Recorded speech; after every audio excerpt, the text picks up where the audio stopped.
China is the most populated nation on Earth and home to a booming organ transplant industry. However, over the past decade, reports have emerged that the majority of organs are not sourced from death row prisoners and donations, as stated by officials, but rather from innocent prisoners of conscience murdered on demand. Researchers across the globe are uncovering new evidence that shows the true nature and scale of these abuses. In June 2016, 3 independent investigators jointly published a 680-page report of irrefutable evidence. China, to my knowledge, is the only country in the world where the government-run industrial program kills people and sells their organs. Endless hospitals in here. We go into them in great detail. That we're talking about a very large hospital, endless amounts of transplant surgeons and transplant teams. I was really surprised how high the number was. I mean, as I say, it's multiple between 6 and 10 of the official figures. Hearings were held by the U.S. Congress, the British Parliament, the European Parliament, and the Canadian Parliament. The U.S. House of Representatives unanimously passed a resolution condemning the systematic state-sanctioned organ harvesting from non-consenting prisoners of conscience. China's killing for organs is making a major appearance across media outlets all over the world.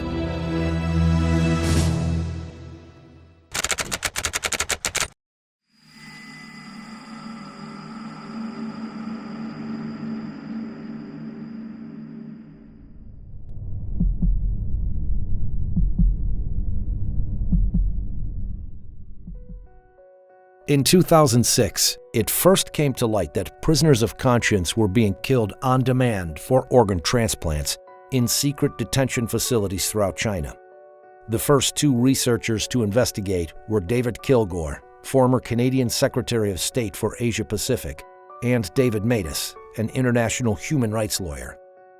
When we started in 2006, I didn't know where the trials would lead or what the conclusion would be. The initial surprise and disappointment was that this was true, that it was happening throughout China, and it was happening from 2001 to the date of our report. Kilgore and Matas released their first report in July 2006 and later published the book Bloody Harvest. Around the same time, Ethan Gutman, an independent investigative journalist based in London, he spent 7 years doing his own research before publishing The Slaughter in 2014. We made the point that it was really prisoners of conscience, we believe, are making up the bulk of these organs that are out there. And we came, as David Kilgore and David Matas and I, came to this from the same conclusion from very different, using very different procedures, but we did come to that conclusion. The investigators joined forces, researched hundreds of transplant hospitals in China, and released their new report in 2016. The 3 investigators were nominated for the Nobel Peace Prize for their work.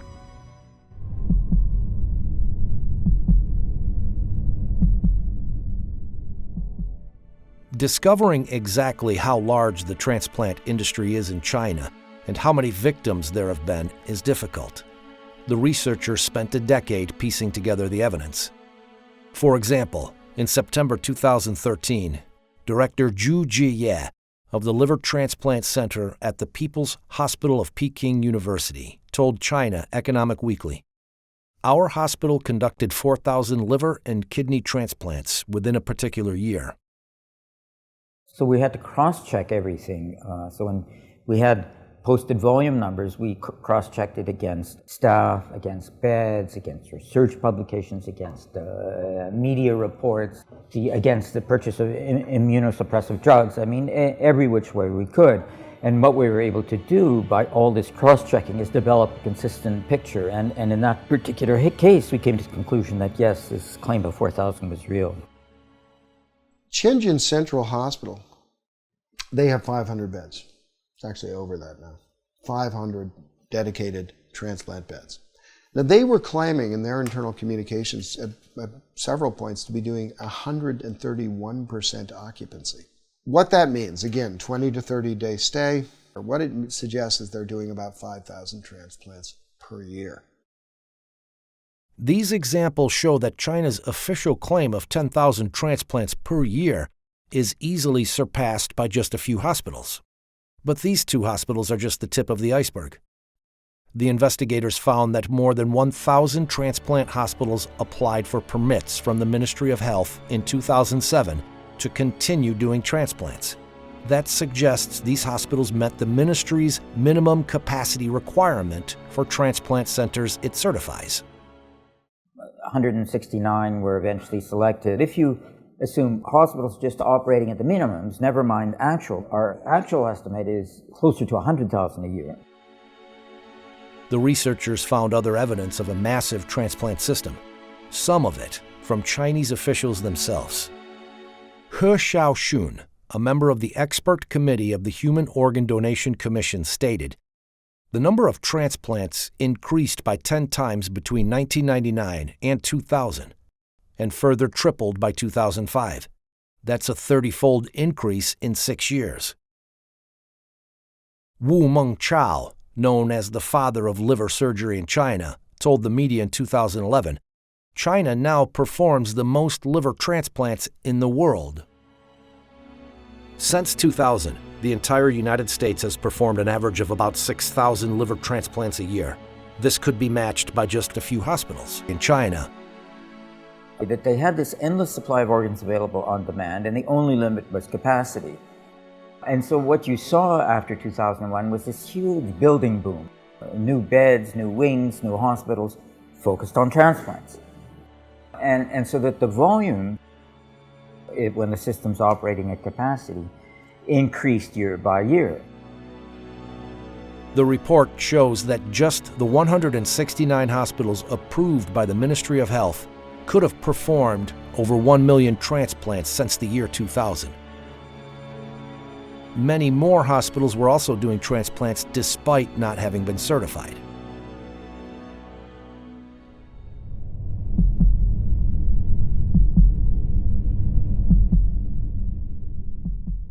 Organ transplantation has been continuously incorporated into the National 5-Year Plan and has become a high priority in China's national strategy. A large number of organ transplant research and training projects are funded under the major national programs and funds. The investigators found that China International Transplantation Network Assistance Center, CITNAC, listed transplant prices for foreigners on its archived website. It was bringing in about $9 or $10 billion a year, this industrial transplant operation going on across China now. It's a lot of money. A lot of hospitals are financing a lot of their activities through that.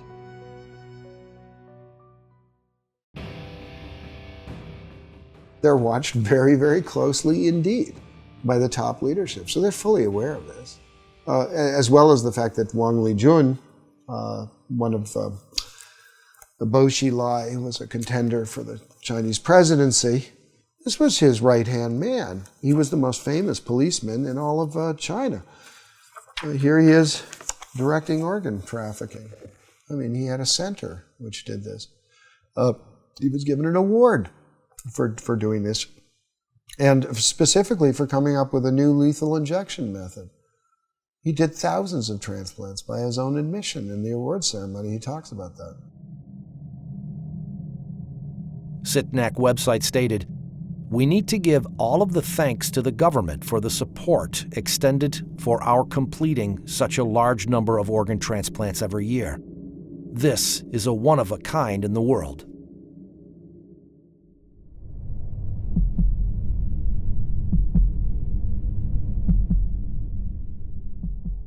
Researchers were particularly struck by one aspect of these transplants. Unlike anywhere else in the world, they were being done on demand. In countries with advanced organ donation and allocation systems, patients must usually wait years for a donor to become available. Yet in China, waiting times are commonly in weeks. The 2006 Liver Transplant Registry report showed that 27% of samples were emergency transplants. That means they found a new liver within days or even hours.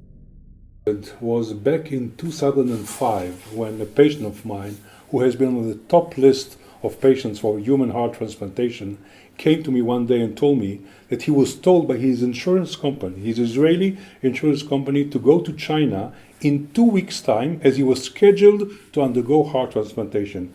And when I asked him how come such a surgery can be scheduled ahead of time, somebody has to die on the very day of the operation, he said he didn't know, and he went to China and got his heart transplantation exactly on the date that he was promised.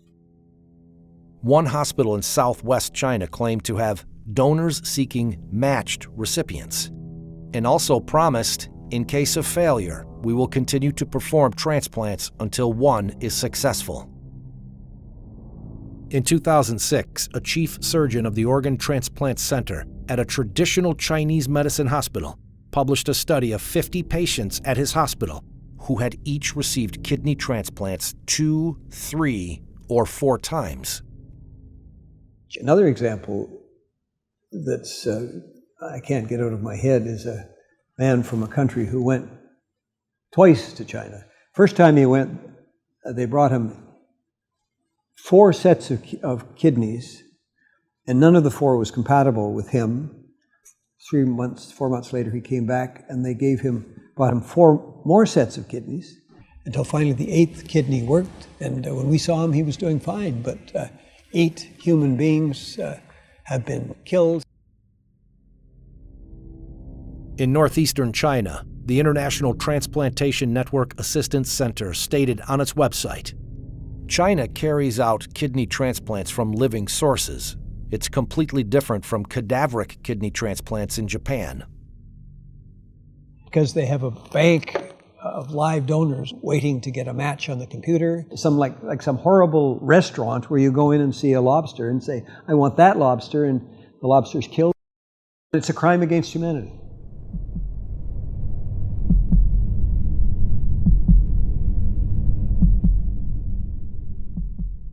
The Chinese government claimed that the vast majority of organs came from death row prisoners, and later, donations. However, international organizations estimate that the number of death row executions at thousands each year since 2000, and decreasing. Chinese tradition requires that bodies remain whole after death. There was no organ donation system in China before 2010. Even today, there are very few donations. Therefore, these two sources combined account for only a tiny fraction of all transplants performed in China. China started performing transplants with organs harvested from executed prisoners at a small scale in the 70s. In the years that follow, it also started using organs from prisoners of conscience. In 1999, the crackdown of Falun Gong starts. That is the largest action of scale by the Chinese Communist Party since the Cultural Revolution. And by 2000, 2001, that's when you have this explosion of transplant activity. We see continuity in the numbers over time. Falun Gong is as I call it, it's kind of a Buddhist revival group. It doesn't have churches and so forth, doesn't have temples. What it has is sort of common beliefs. These shared beliefs revolve around self-improvement based on the values of truthfulness, compassion, and tolerance. By the end of the 1990s, the Chinese government estimated that over 70 million of its citizens were practicing Falun Gong. Jiang Zemin, the head of the Communist Party at the time, saw Falun Gong's popularity and revival of traditional values as a threat to his rule, and launched a violent campaign to eradicate it in July 1999. Hundreds of thousands of Falun Gong practitioners from all over China traveled to Beijing to appeal to the central government, only to be arrested and tortured. When many refused to disclose their identities to protect their families and friends, they became part of a large, anonymous population held captive by the state. More practitioners were rounded up all across China. This is when large numbers of them started disappearing without a trace.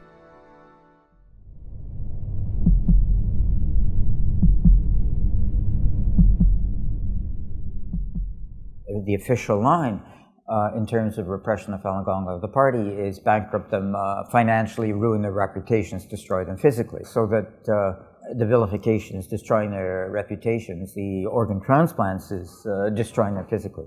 There's the physical examinations, the blood testing, the organ examination, which have no other explanation than suitability for transplant. It was like convert or die. Convert or die. Turn in your friends or die. United States-sponsored genocide. We did not expect, after the Holocaust, to see this kind of medical corruption come round again.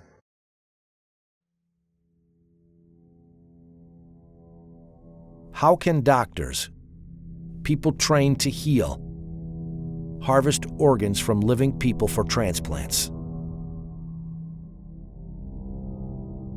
Educated and raised in China, Enver Tohti is an ethnic Uyghur surgeon, currently living in London. He was told to extract the organs from a living prisoner in 1995.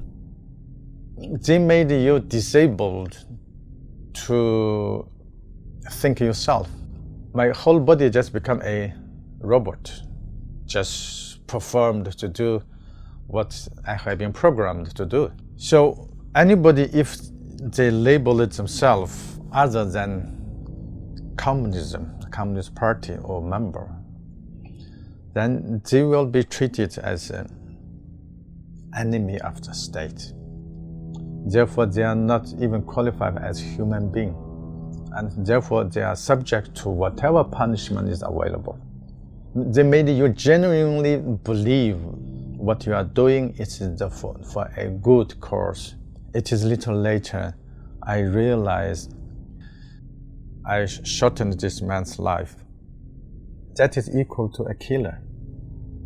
I killed him. This thing is haunting me. I have to tell the world to release the things inside my heart to get a little relief.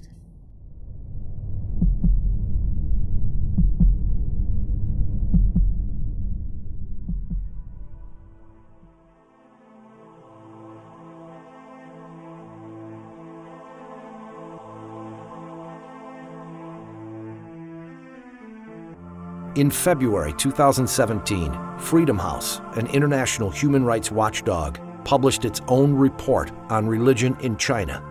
It noted that a review of available information regarding organ transplants had found credible evidence suggesting that, beginning in the early 2000s, Falun Gong detainees were killed for their organs on a large scale.